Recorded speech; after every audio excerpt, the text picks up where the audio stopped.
3 years ago, almost to the day, 56-year-old Clay Duke walked into the Bay County School Board meeting room, pulled out a gun, and began shooting at board members. District Security Chief Mike Jones returned fire. Duke wound up killing himself. Now, it may not sound like the inspiration for a dance musical, but as News Channel 7 Sanika Dange tells us, that's exactly what's happening out in Seattle. The Clay Duke is an experimental production based on the 2010 Bay County School Board shooting. Seattle choreographer Dana Hansen got the idea for the work after seeing video of the shooting on the internet. This is rehearsal video of the production. When we asked school board members about Hansen's decision to stage the production, some were left shaking their heads. I mean, I don't see how this could be a musical. I don't see how the tragedy of someone that was sick coming into a boardroom and trying to kill us and killing himself can be a musical. I mean, I don't get it. Even though he might have had evil and bad intentions, at the end of the day, there was a life lost here in this room.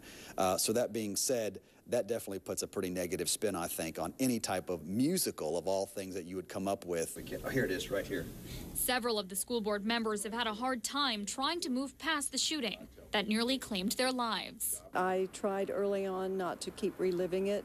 It took a while. District officials have tried their hardest to repair all the damages from that day. But if you look close enough, you can see some of the reminders have still remained. And now bullet holes in the desks and walls won't be the only reminder of what happened that day. Even Hansen admits, "I think it's kind of outrageous we would try to make a piece out of this." But Littleton, the woman who tried to disarm Duke with her purse, shares a surprisingly different opinion. No, Ginger. I think it's phenomenal, as resilient as we are, to take what was pretty much a horrible event and turn it into a positive. I think that's the beauty of humanity. In Bay County, Sanika Dange, News Channel 7. The Clay Duke opened last night at a theater called On the Boards. The troupe will perform it 3 more times over the weekend. A Parker family looking for shelter tonight after an afternoon fire heavily damaged their home. Witnesses say the owner left the home about 1:30 this afternoon when smoke started pouring out of the garage. As News Channel 7 Sanika Dange tells us, fire officials believe they may have to declare this home a total loss. When Kathy saw smoke erupting from her neighbor's yard this afternoon, her heart dropped. Well, I was terrified because this time last year on the 19th of November, our house caught on fire. Within 30 seconds, the smoke turned into flames. By the time I got 911 on the phone and got back out of the car and looked, I think it was probably a propane tank or something exploded. Parker firefighters responded, then Callaway joined the fight. That's being described as their worst house fire this year.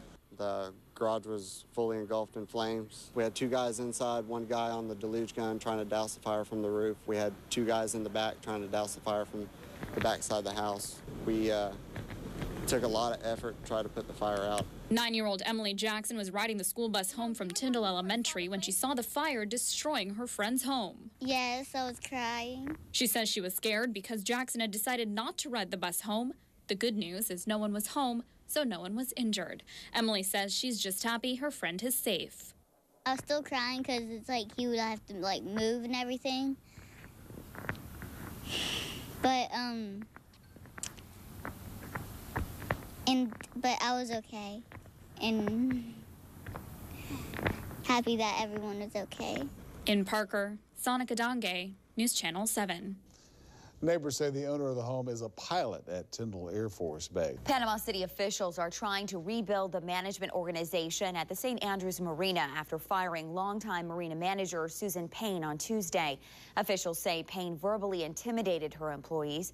And as News Channel 7 Sanika Dange reports, Panama City police are also investigating her for possible theft of marina funds. The city's new marinas director, Stan Jones, says he began finding financial discrepancies at St. Andrews shortly after he arrived in June. During city budget hearings in August, several employees came forward with even more complaints against marina manager Susan Payne, including sexual harassment, insubordination, and displaying abusive and threatening behavior towards coworkers. That led to a 3-week investigation. We're just moving backwards. I'm going from started with July, and I just started working month by month backwards.